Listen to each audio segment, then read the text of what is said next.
and gentlemen, welcome back to another very special, as always, episode of the HyperConscious Podcast. We hope you enjoyed our latest episode where we sat down and talked about goal setting and how to properly do it to make sure you ain't jeffing yourself. Today, for episode number 341, we are going to do the 7 signs that you are growing. And before we jump into this episode, first, I want you to go to the hyperconsciouspodcast.com, click on join #HyperConsciousNation. Folks, we have an announcement. There is a new HyperConscious book club that is being led by none other than the one Taryn, Kevin's girlfriend. Yeah. And I'm very excited about that because we're all about raising awareness, all the listeners reading books, and then weekly we have a mastermind every week, Monday at 6 p.m. Eastern Standard Time, where we're going to be able to talk about different bottlenecks. So we just had one last night. We started with wins, then we went through and fielded questions, then we talked about bottlenecks, and there was a really great perspective. So I imagine a 360-degree view of one topic is the closest we can get to the truth. So hearing everyone's perspective has really kind of made me realize how powerful masterminds are to an even greater extent than I already thought. Fire. And I figured out the coupon code for my program. So if you're looking to become the most hyper-conscious version of yourself, and it's not one-on-one with myself, I have a program for that. And if you're looking to finally start your podcast and spread your message to the world, I also have a program that'll show you exactly how to do that from the beginning to the very end, editing your episode and all that happy jazz. Jeff1 coupon code will get you guys 20% off because you're listeners, and without you, this show would not exist. So gotta give something back. So the 7 signs that you're growing. Kevin and I whiteboarded about this. There's 7 on the whiteboard. And the very first one, should I just go through all of them and then we'll go through each line item by line item? I think we do one at a time. One at a time. Number 1. Kevin came up with this one. New things seem possible. That's one sign that you're growing. Yeah. So on the mastermind yesterday, it was before Alan and I were talking, and I don't know how to explain it. Things have just been feeling different. I feel like I've started to really figure out some things, and I don't even know if I can quantify what that is. I don't really know. I just feel like I feel very on purpose. I feel like I've learned a ton. I feel like things are really starting to compound, and we were digging into it yesterday. And I think for the first time in my life, I believe in myself. I believe that not even what I want. I believe that almost anything is possible at this point. And that's just a strange, unique feeling for me. And I've never felt that before. So I'm trying to figure out who I am as a person. I'm trying to figure out everything, really. I don't know if I can really put it into words. I just feel like you'll hear people say, like, I feel like I came into my own. I almost feel like I left my own. And I'm coming into a new version of myself, and I just don't have my legs yet. I don't know what that version is yet. So it's an interesting predicament, but I know it's growth because I'm moving closer to what I want. So on the whiteboard, you wrote 150 million, which is a new sort of true north financial goal that you've set. And again, we did an episode on goal setting where we came up with 8 reasons why to set a goal. And it was the 8th one was the one of actually getting the goal itself. You know, it's the journey you embark on. It's the people you meet, the fears you must face, the person you must become, all of that. So, Kev, I think that you just hit a really strong note. So you crossed the chasm, so to speak. The compound effect of you getting outside your comfort zone consistently over time has tipped into a place where you really do believe in yourself and in possibilities. Arguably, you are, in some regards, probably locked in closer to my side of Drive to 5. So I know you said it's really hard to explain, but I'm very curious as to what are you feeling that's different for the listeners? And first of all, the very coolest thing about this is that if Kevin can do it, you can too. Yeah. Honestly, the best way to explain it is I feel like I have a weapon or a tool that I've never had before. And my attitude is different than it's ever been. I don't know. How so? Your attitude? It's just way more positive.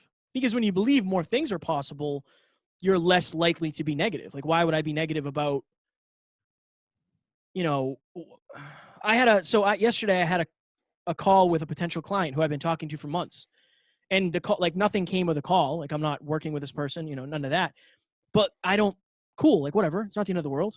No big deal. It was a good call. I added value. I'm going to do something different and try to add more value and see what happens. But I don't know. I don't really know. It just, things don't bother me as much as they usually would.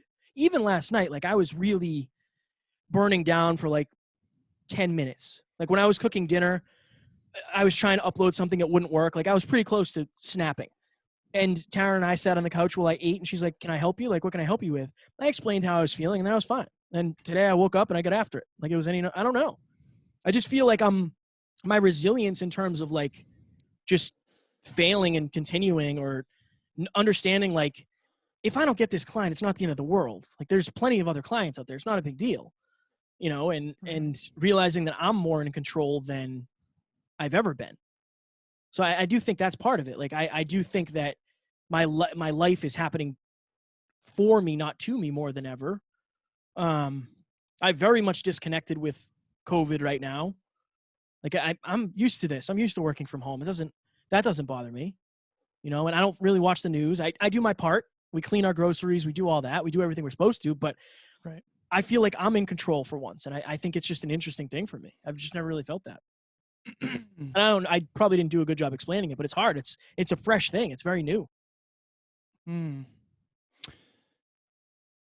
Powerful. You feel optimistic, super optimistic. Yeah. Almost to the point where it's like, do I have an ego?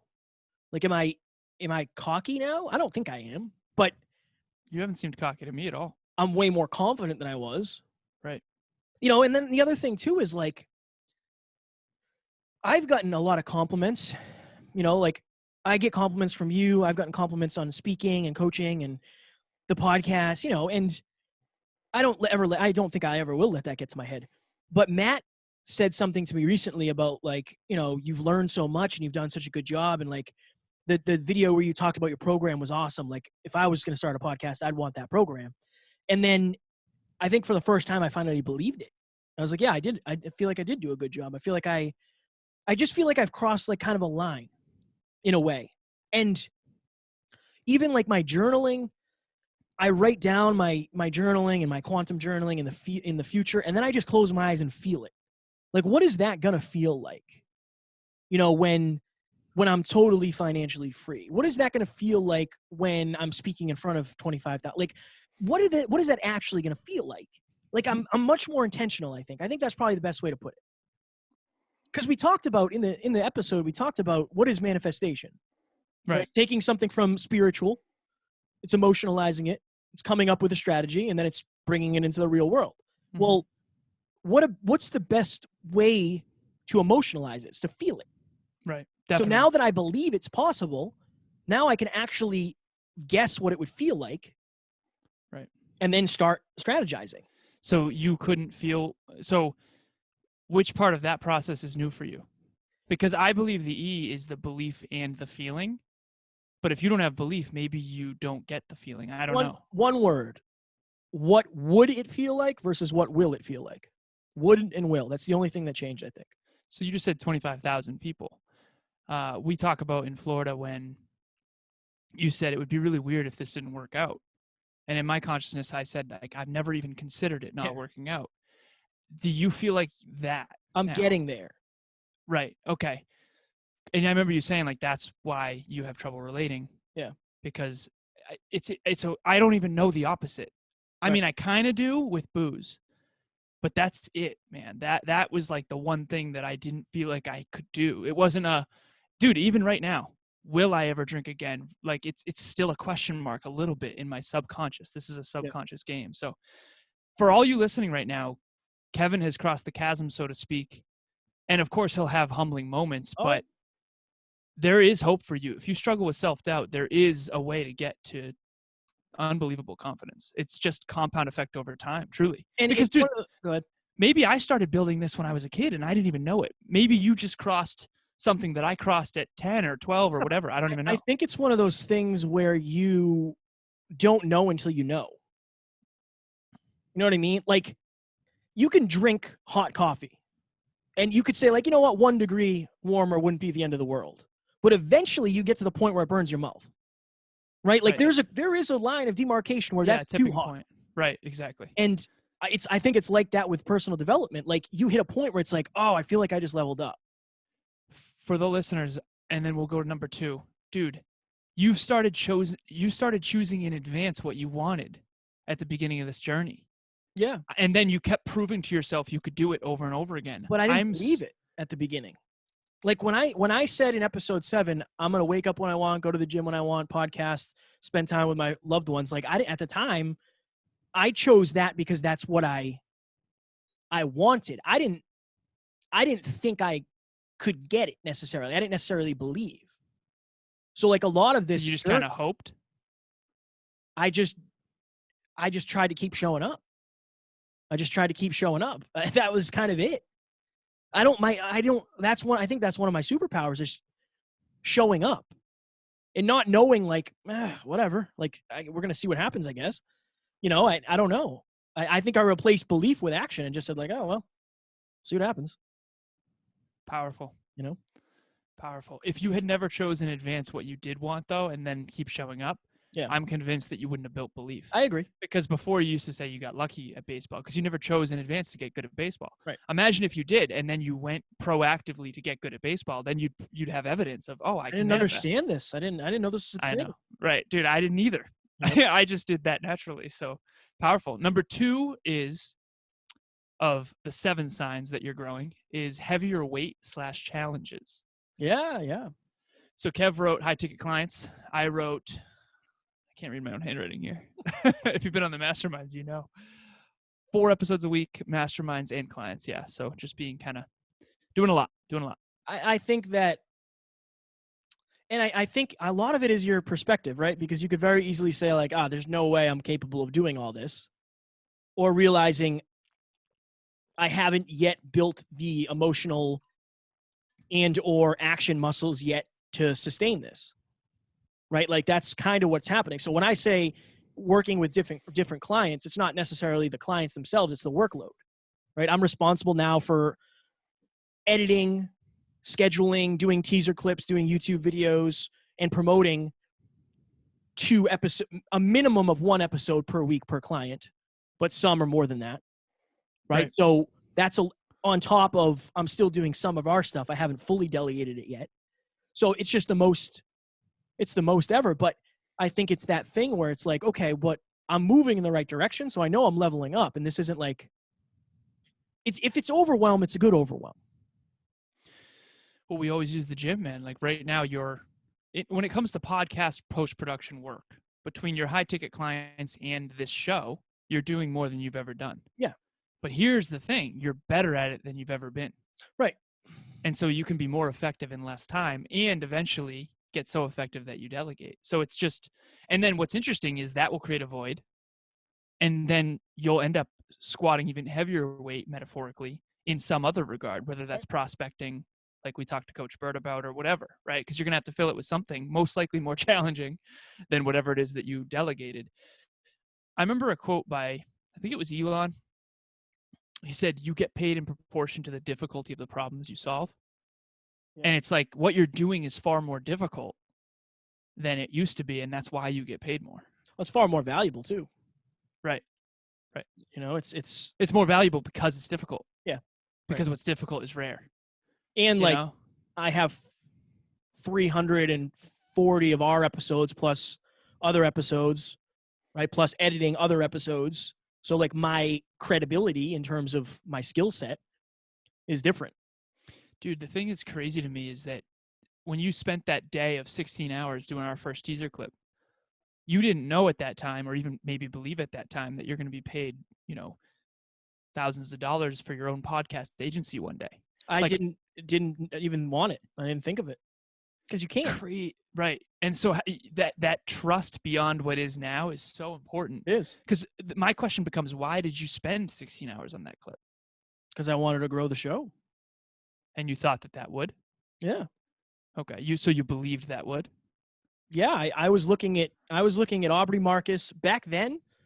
I was looking at Aubrey Marcus's content and probably a few other people.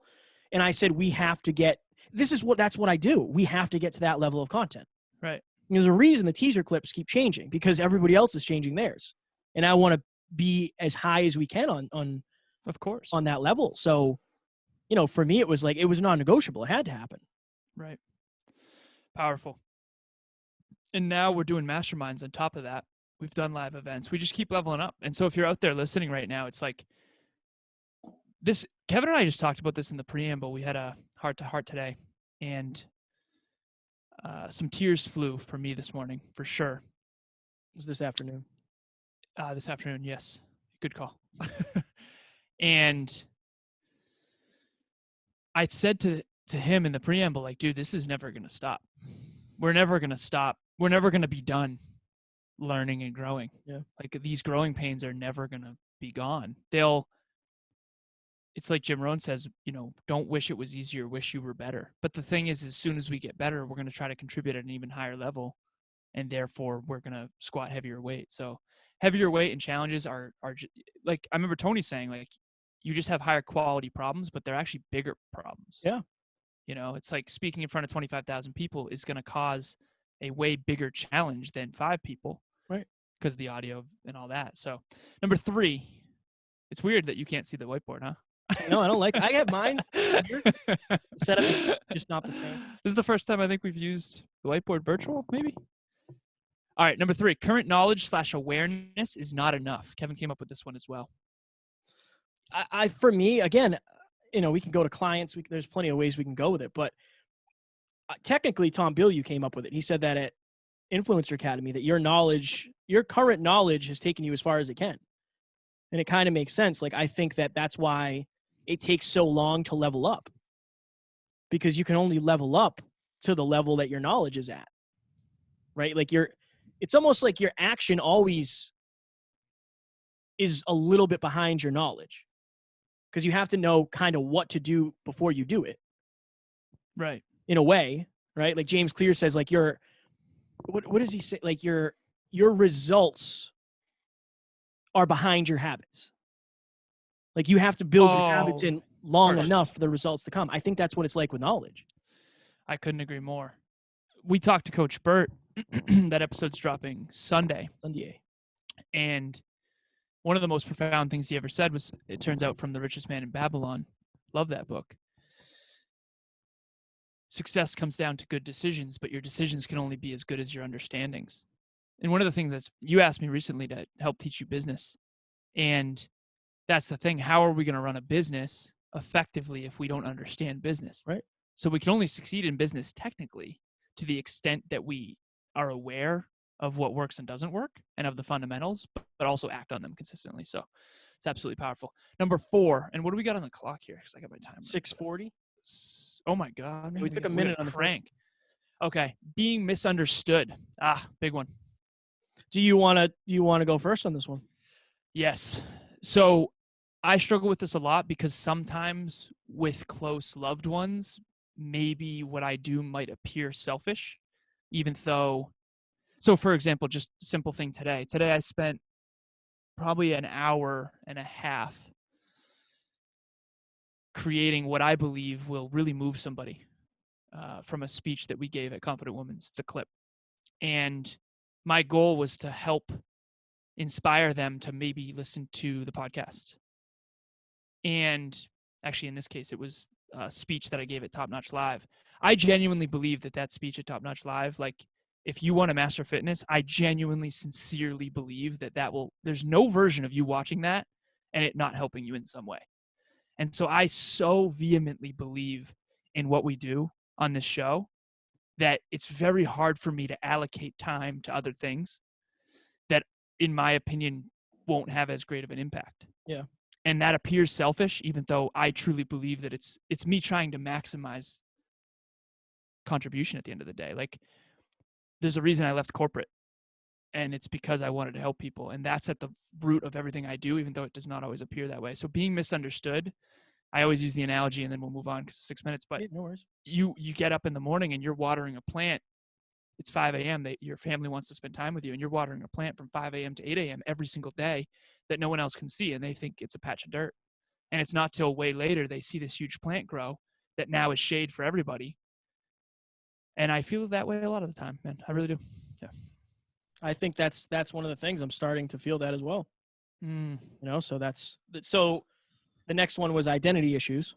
Yep. Right. And I think we talked about that enough when we talked about, I don't remember which one it was. Kind of the new thing seeming possible. Like that's an identity issue for me because I've never really felt that way. Right. But we talked in the preamble and we said we want to touch on since your awareness is higher, when you reflect, there's more pain. Maybe not pain. There's more uncovered. It's not always pain. A lot of it is pain, though, because of when your awareness is higher, you realize how many poor decisions you've made. Yeah. Like, that's part of growth. Dude, every time you and I look back at Facebook memories and we see old clips of us on the podcast, for me personally, I go, wow, okay, I'm glad we did that because it brought us to where we are. But compared to us now, that's not good. Why? Because we've gotten better. The only alternative to looking back and not cringing a little is like, oh, I would much rather, it's like looking back and saying, oh, I used to be in shape versus look how in shape I am now. If you're improving and you raise your awareness, like let's say an intimate relationship, you realize something you didn't learn, the 5 love languages. As soon as I learned the 5 love languages, I think you brought that book to me. And we did an episode on it. And I remember going back through all my past relationships and going, oh, I had no idea, because quality time was never that important to me. And it was always important to my past partners. And it hurt. I had to and I think that this is why reflection is so important. We all have those moments where we're looking back like, oh, I can't believe I said that. I can't believe I did that. I honestly think it's because our awareness has raised and we're trying to reprocess the past from a higher sense of awareness to invest it in our future. That's why I actually encourage people to face that stuff. Well, I mean, if you don't face it, it just chases you around for the rest of your life. Right.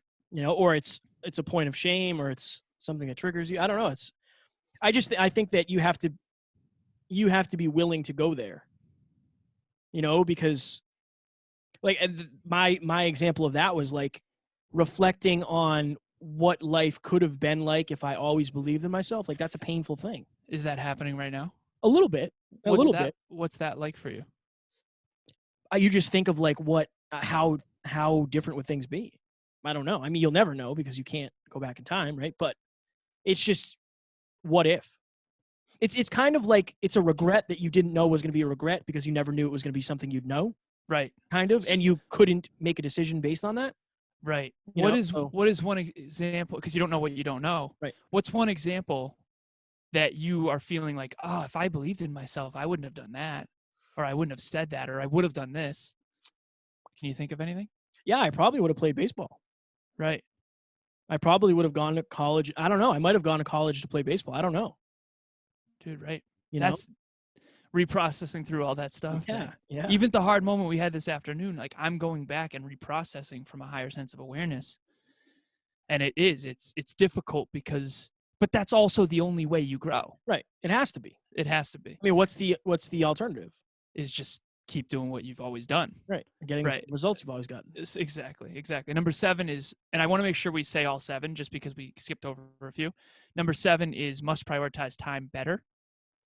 I know you talked about scheduling. Yeah, you and I were on not different pages on this, but like when we're talking about this, we're talking about lifestyle design.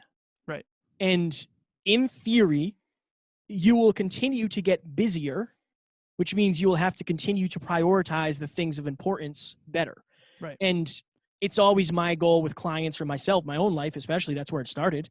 Like if I want to rap, I need to figure out a way to prioritize that hour or 2-hour time block where I rap. If I want to go for a walk with Taryn, I have to figure out like, okay, that's a priority. Where do I fit that in? Oh, okay, I don't have a call from 12 to 1. Okay, cool.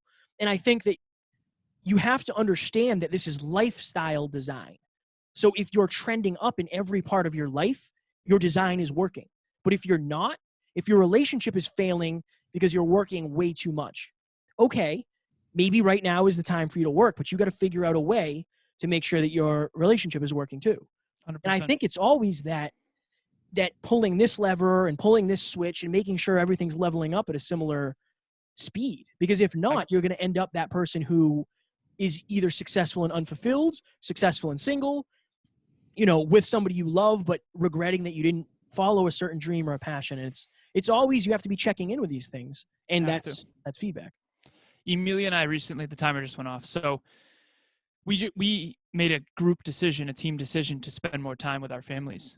So Sunday nights, I had like 3 coaching calls scheduled, and I now actually only have 1 call scheduled, and it's way later in the evening because Sundays I want to make sure I give some time to her family. Right. I guess I shouldn't say give, but allocate some time for family time. And we actually did that on Sunday, and she was so grateful. It was in her gratitudes last night. But that's exactly it. It's like, where are the pain points? Where are you incongruent with your current core values? And then how do you be more effective at scheduling to make sure you're fitting everything in? And then the other thing that I look at is like, if you've been doing the same thing for 20 years, right? Like, say, you and I are coming at the age where we're going to have kids soon. Oh yeah. Right. Within the next however many years. If we were 20 years into this journey and we had just grind, do not allocate any time to fulfillment or family or friends, what's going to happen then? You're just going to relearn an entire thing? Like, I don't think it works that way. Right. Well, not without a lot of growing pains in a very short amount of time. But those growing pains then affect other people. Right. It comes down to micro pain for macro success versus macro pain when there's massive change. So I couldn't agree more. Making those habits now is so important. It is. Like, along the way. I'm of the thing, like what I said, I don't remember what episode it was, but like, your life now should be a smaller version of the life that you want. And you should be able to continue to check in, adjust accordingly. You're going to have seasons where you have to do things you're not going to want to do forever. Absolutely. So don't assume like, oh, it's going to be easy. I'm just going to hang out with my friends all the time. No, but understand, like, if you're always miserable doing what you're doing, it's going to be very hard to make a life out of that. Yeah. And nothing's going to change until you change it. Nothing's going to change until you change it. Yeah. Bob Proctor said that in the speech that I sent you recently. Really? He said, I didn't listen. If you want to change your life, you have to change your life. He's like, people think that that's too simple. No, it is that simple. Right. Powerful. So just real quick, go over all 7, then we'll call it. Sure. So number 1, new things seem possible. Number 2, heavier weight and challenges. And again, these are the signs that you're growing. So heavier weight and bigger challenges. Number 3, current knowledge/awareness doesn't feel like enough. Been there. Number 4, being misunderstood. Big one. Number 5, identity issues and shedding old skin. You got to do it. Yeah, I had to. Number 6, reflection is clearer. In other words, reprocessing the past from a higher sense of awareness. And then number 7, you must prioritize your time better. What's your favorite, Kev? My favorite is probably new things seem possible. It's a good problem to have. It's a good pain to go through. And, I think for us, when we this is probably our 4th or 5th episodes where we talked about growing pains. And again, the beauty of this is this will never stop. It'll just there'll be different pains. And you guys maybe will go back and listen to Growing Pains Part 1, and that'll be what you're going through right now. Right. Maybe you haven't even gone through that yet. Maybe you're at Growing Pains Part 3. I would challenge you to go back and listen and see if there's anything congruent to what you're going through. But I think it's good. I think it's good because we've decided and we've chosen that we want this, that we're all in on this, that this is par for the course. Like, if you want to be a golfer, you got to learn your swing. Whatever it takes. If you want to be a fisherman, you're going to get wet. Fact. And you and I want to be the best. So that's what it takes. 10-second blip.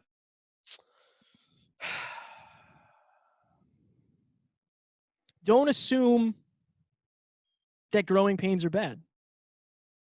And don't hope for them to get easier. Just keep working to get better. Right. Oftentimes, every single one of these 7 things is somewhat painful feedback. Yeah. But they're indicators that you're growing, which is going to be tremendous joy, happiness, and fulfillment on the macro. And I think self-respect is where you're going to really win if you can push through this stuff. I love it. Powerful. Fire episode. So up next, today's Friday, right? Yes. Up next, we sat down with the one and only Coach Michael Burt. Mm-hmm. If you guys didn't hear, I don't remember what episode it was. It was way back, but he is a former championship basketball coach. He's authored 16 books. I think he has the most speeches given in one day. Like, how much was it? 40 something? 44. Yeah, unreasonable. But he's a no BS kind of guy, but he does it in a very loving way. So it was fire. I'm going to say it, one of my favorite guest episodes we've done in recent history. Powerful. And you might feel a couple of these 7 signs that you're growing during that episode for sure. I know I did. For sure. All right. Well, we hope you enjoyed this, and we will talk to you on Sunday. Talk to you soon. Bye.